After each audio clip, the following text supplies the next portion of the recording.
your favorite, and on this episode of Coast to Coast, I got a special guest, my dad. Hey, I want to make my own introduction.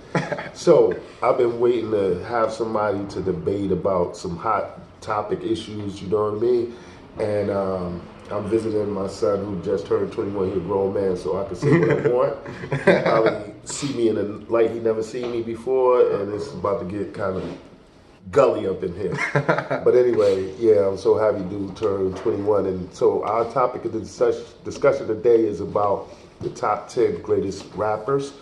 And Billboard, this is their list. So they got Biggie up there as number one, Jay-Z, Eminem, Rakim, Nas, Andre 3000, Lauryn Hill, Ghostface, and Kendrick Lamar. Lil Wayne is in the number 10 spot. I think the list is trash, so I'm gonna start off like that. But I'll let my son, talk about Biggie. All right. Okay, so I just gotta say, like, I'm not the biggest Biggie fan. I haven't listened to him too much. I feel bad. I'm from Brooklyn, and I gotta get on that. Though, to be fair, I just got into hip hop a couple years ago, so I'm still getting into it. But I feel like he does deserve to be that high. I'm not sure if number one is the most appropriate place, though. I gotta respect. So it's obvious I moved out to Cali and I've neglected my parental duties. If my son is talking about he's not the biggest Biggie fan. I'm born and raised in Brooklyn, and I bounced to go to Cali, you know what I'm saying? So I left little man like how Shorty was left in Oakland, after his dad got killed by the Black Panther, you know what I'm saying? I neglected Shorty because if I did what I had to do, he would have knew that Biggie is number one, hands down, the greatest of all time, you know what I'm saying? But anyway, that's my opinion right there on Biggie, and also thrown in is, my failure as a dad. All right, look. So, all right, number two, Jay-Z. Do you want to keep him there? Hey, listen, I'm going to let you say what you got to say about Jay-Z, and I'll follow up. You know what I mean? Dang. I don't know how I feel about Jay-Z being number two. I would. I think this is probably my bias. I would probably put Rakim there, to be honest. I would put Rakim number two. Yeah. I always hear like he's like the guy. Like he's like without him, like there would be like no metaphors in rap, and like I can't imagine raps without metaphors. Feel me? So, I'll probably put him number two. Yeah, I'm really glad that you mentioned Rakim because, like, in my list, I think if I made this list, Rakim would always be at the top of it. Even above Biggie? Even above Biggie. I mean, I love Biggie. Yeah. Biggie, I can see why people consider Biggie the greatest. I can see why. I mean, I consider him one of the greatest ever. But if I've really, got technical, the greatest of all time is definitely Rakim. However, I'm not mad at the list for putting Biggie as number one because, like I said, Biggie is a monster. He's a beast, and arguably one of the greatest, if not the greatest of all time. I could easily see that argument. Which brings me to number two, which is the current discussion, Jay-Z. Now, the reason why I can easily see Jay-Z as number one is if you could see, as number two is if you could see Biggie as number one, then it logically follows that Jay-Z would be number two. Because when Biggie died, the person that he felt was keeping him on his toes was Jay-Z. And he was very close with him. And they were like the best of friends. That's why they made Crooklyn's Finest. Nice. So Biggie admittedly, let it be known that Jay-Z was keeping him on his toes and made him up his ante to try to, stay on top. You know what I mean? And it's Jay that did it. It wasn't Nas. It wasn't any other MC. But it was Jay that he was looking over his shoulders for. And then when Biggie died, Jay-Z made the song called "The City Is Mine," and Jay-Z's career started to take off after that, and I feel like he never let Biggie fans down. Like whatever Biggie had established, Jay kept it going.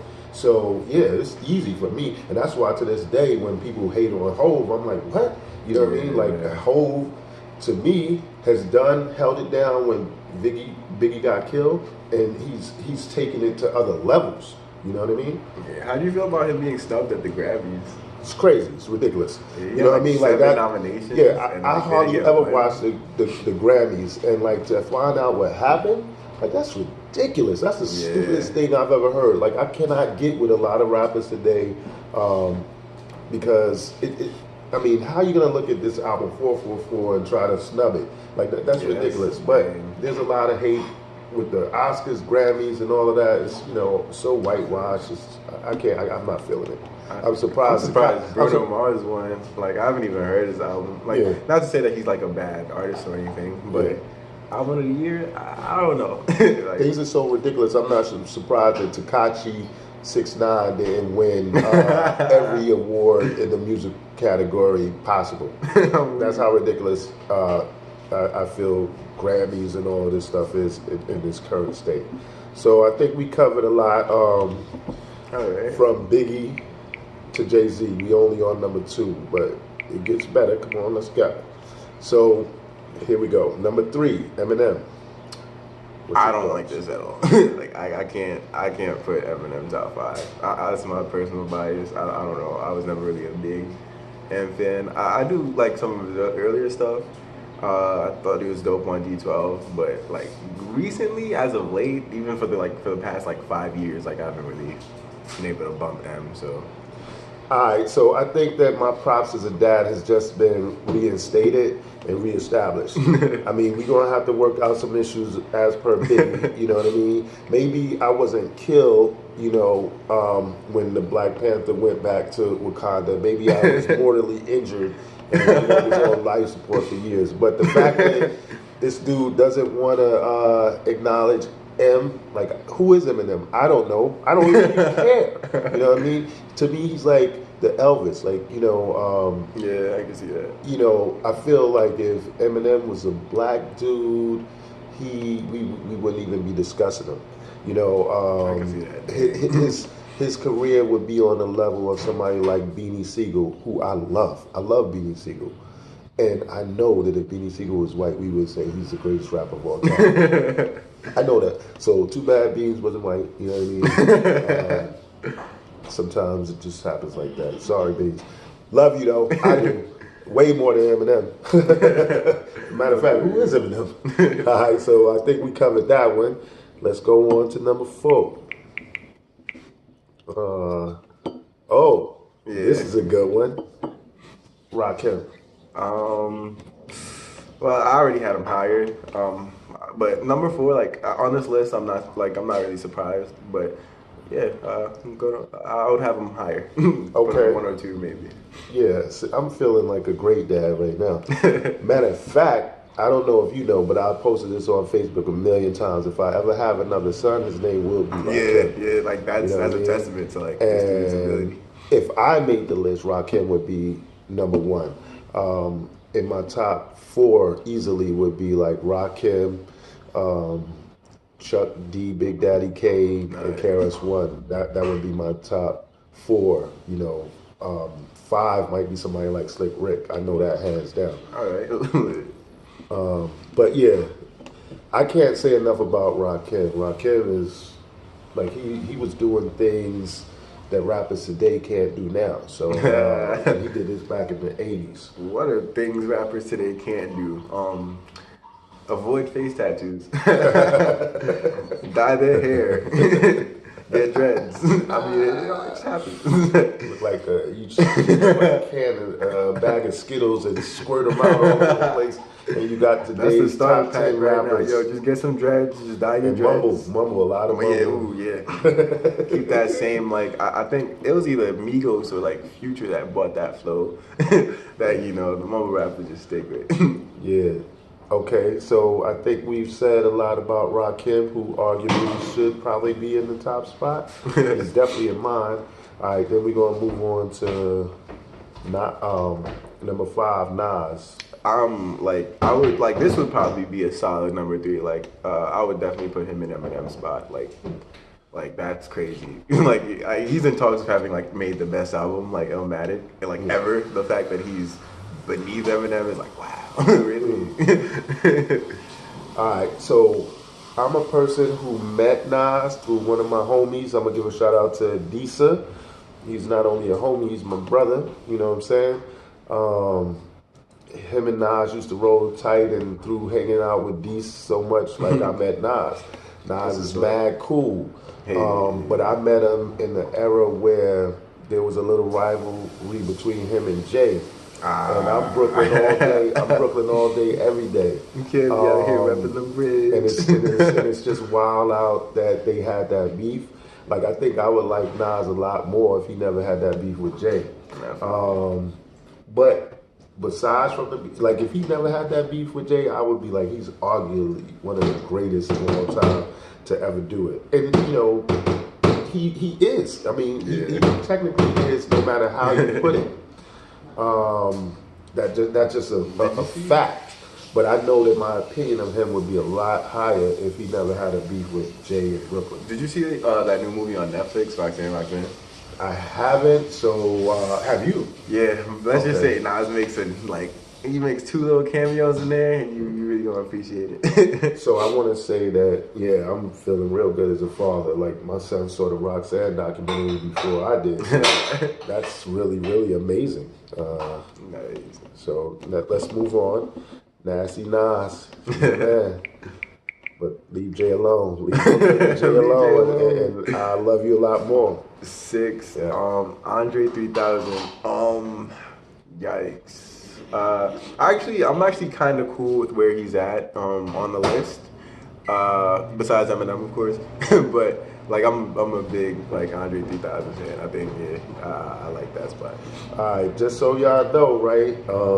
I'm from Brooklyn with the Morehouse College in Atlanta, Georgia. Shout out to the A, you know what I'm saying? Hey. And ATL. a lot of the people out there in the ATL, they consider Andre to be one of the all-time greatest.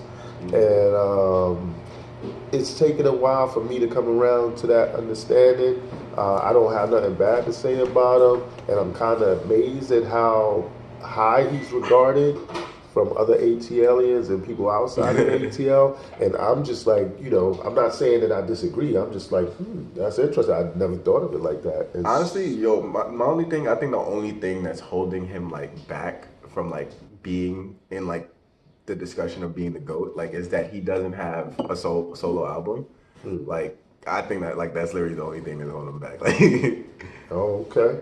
I mean, I love listening to opinions that are a little different from mine because I feel like those are opinions that help me to learn and grow. So, hey, interesting that he made the list, and I wouldn't be surprised if they had even put him higher because word on the street is he's a beast and a monster. They say, why you think nobody has ever tried to diss him? And it seems like they would have a lot of material if they wanted to diss him because, you know, his style of dress is a little interesting, you know. But I don't think they want to mess with his bars is what people say. You don't want smoke. He got 6 bars. You know, and you know, I traveled all over, but I'm still kind of like New York all day, every day. But, you know, there's people outside of New York who I will give love to, and I guess Andre would be one of those. Yeah. Let's go to number 7, Lauryn Hill. Oh boy. I low-key want her higher. I don't know how I feel about her being number 7. Though she does have like some stiff competition. And I feel like her in her prime definitely deserves to be higher. Though as of late, like the past decade or so, she's like really like just fell from the pedestal, I guess. Tragic really, but what can you do? Yeah, I'm not mad or happy that she made number 7. I mean, what I do know of Lauren is that, like, when she made that solo album, when she left the Fugees, her combination of rhyme skills and being able to hold notes and sing, like, she deserved every award and prop that she got. Like, she truly was amazing. And I still mess with her to this day. Like, I'll listen to her music or go see her perform. There's a lot of people that hate on her saying she went through so much tragedy, you know, with the Marleys. And that she is not as great as she used to be. But I don't know. It's something about me that wants to see that lady succeed, and her talent is not to be messed with. I mean, she is a super diva in her head, like, you know, very high maintenance and everything. But other than that, like, yo, I think she needs more consistency and more material. But like I said, it doesn't make me mad that she made the list. It doesn't make me. Yeah, I mean, some people say she could be left out. I mean, okay, that's their opinion, cool. Nah, I can't. You can't. Oh, and also another thing I want to say about Lauryn Hill. My son here, like I said, is 21, and one of the first songs he was singing, that thing, when he was a baby, in that voice. So, yeah. There's that. So I guess for that alone, I would put her in the top 10 for that alone. All right, cool. Nate, Ghostface Killer. Nah, like I can't even like I should be null from like this discussion because I'm not familiar with him or his work. Yeah, see, this is one of them times where I feel like I failed as a parent again because Ghostface is part of the Wu. Now, I think it's interesting that he made the 8th slot because I think that the debate could be said or started of who are the best MCs in the Wu-Tang Clan. That's a video for another day. I'm not sure that Ghost hands down would win that debate. So to be placed on top 10 and there's no other Wu members that made the top 10, that is amazing. But I must say, I love Ghostface. I've met Ghostface. Ghostface is the dude. He hangs out hard body with my boy Killer Priest that I grew up with. So the love that I have for Ghostface, the love that I have for Priest, the love that I have for Wu is like incredible. Incredible. You know what I'm saying? The Wu has pulled me on stage with them before. Like I got mad love for the Wu. Mad love for Ghost. But I really think that there could be a debate that started who's the greatest MC in the Wu. And I would really be surprised if Ghostface won the best MC in the whole Wu. I can see why he is considered because I think that he's been the most consistent and has put out the most material, and all the material he's put out has been good. Yeah. But line for line, bar for bar, like there's people in the Wu, like there's the Genius, there's Method Man, there's Raekwon. You know what I mean? There's Inspector Deck. The RZA. I mean, the RZA have a solo album with some bangers on it. Beats and rhymes is always on point. Yeah, I don't know. Like, but the fact that he made the list and is seen as the front runner of the Wu, like the fact that we even having this discussion and he's the one, hey, he must be doing something right. And I give him all the props in the world. All right? And you need to know who Ghostface is. That's fair. All right. You know who Method Man is? I've heard his name. Oh, wow. Yeah. Just heard, I'm failing. All right, let's see. Bring this list back up. Now we're going to move on to Kendrick Lamar. I'm a big Kendrick fan. I'm not even going to hold you. Mm-hmm. Though I'm, oh boy. I don't know how I feel about this 9th and 10th slot. I would probably want them switched. Like, because, all right, I'm just going to talk about Kendrick right now. I feel like at the point he is now, he's doing, like, a lot. Like, he managed to, like, you know, blend this, like, level of consciousness, like, as seen, like, To Pimp a Butterfly, with, like, this level of, like, mainstream success. Like, like, you see it in Damn, and I think, like, if he continues going down this path, he's pretty much, like, got it. So I'm comfortable with this spot. Low key. Yeah, I'm straight up going hate on Kendrick, man. Like, I think that, you know, I don't have any albums he's ever made. I don't have none of his material. I know that people give him all the props in the world, and like he shut down the Grammys, and I'm just like, you know, a lot of, I mean, the way that Jay-Z was snubbed, and he's the dude to snub him, it's like, credit to him for that to even happen. So he must be whatever, but I don't see it. I don't see it, and I'm not saying that.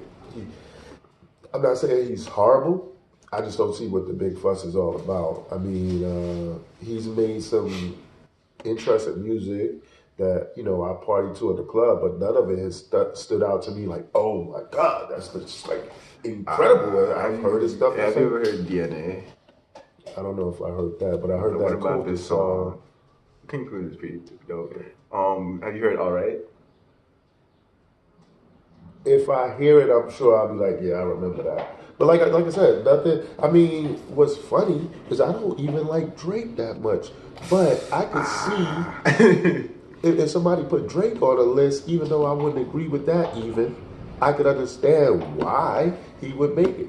Kendrick is, he just hasn't ever made anything that I've heard that's like, whoa. I personally, I don't think I could put Drake on this list. Like, though he's definitely like my favorite artist, like, in terms of like mainstream, like appeal. I feel like, ever since the ghostwriting allegations that like really like put a huge asterisk on like his like rapping ability, even.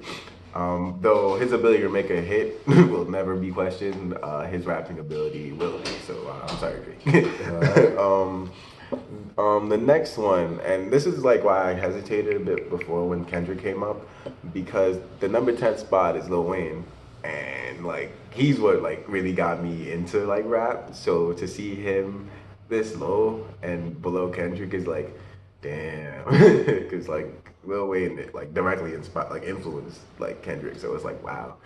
But I can kind of understand, because where's the Carter 5? Like, I'm still waiting. It's 2018. Like, wow. But yikes. I just feel like he's just being overlooked. Yeah, I'm not even going to discuss Lil Wayne, man. He don't register. Like, to me, he wasn't even one of the best hot boys. But, I'm from a whole different generation and a whole different era. Like, when I was coming up, when you mentioned the hot boys, it was all about Juvie. You know what I'm saying? And then, I ain't going to lie, like, Lil Wayne came up and he did his thing, but like, was he the best member of the Hot Boys? I don't think so. I think I even like BG more than I like Juvie. I mean, more than I like Lil Wayne. But who am I? Like, I'm just an old school, almost 50-year-old dude. You know what I'm saying? But anyway, I'm gonna tell you, there's people that deserve to be on the list. Like, I can't believe Slick Rick and LL Cool J ain't up there. Big Daddy Kane ain't up there. Like, really? Chuck D is not up there. I'm surprised. Like, I'm really surprised. Like, how was Tupac not on the list? And KRS-One is not up there. How come Tupac didn't make the list? I ain't even going to get into I've met Tupac. I love Tupac's history and his legacy. I think he's a little overrated as a rapper, so I can see the overrated part. Though I feel like this man's entire like legacy is like hip hop itself. Yeah. So his legacy, and his acting ability is not to be questioned. His passion for the people is not to be questioned. The heart and soul that he put in his music is not to be questioned. But bar for bar, I think there's questions. Okay, all right, that's reasonable. Yeah. Hey, I'm glad I had a chance to do this, and I don't think there's a better person I could have did it with. Just having this teaches me, some of the strengths I've had as a father and some of the weaknesses. So I'm gonna make it up to you, Junior. It's all right. I'm gonna take you to see the sunset in Wakanda. Wakanda forever. Wakanda forever. All right, you guys take it easy. Like, just stay tuned. You'll hear more from us. All right. Next discussion will be the movie The Black Panther. Nice. Peace.